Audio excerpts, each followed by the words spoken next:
Ubumenyi ni iki? Ubumenyi umwana bishatse kuvuga iki?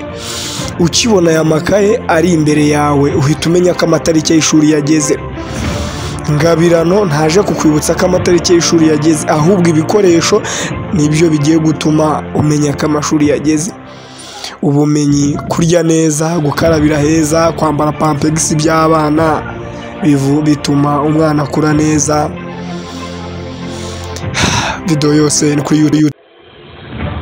Kugira umwana agira ubumenyi bisaba iki? Ubumenyi si ibintu umwana abyuka ngo atore, ahubwo bimufashamo ibikoresho byabo by'isuku, amakaye n'ibindi bitandukanye. Bityo rero kwa Ngabirano ikaye ni amafaranga make yonyine 250, aho umwana aziga akaba umuhanga, agatsindira kuba depite mwarimu, akaba royali umunyamategeko cyangwa se umucamanza, perezida w'ejo hazaza.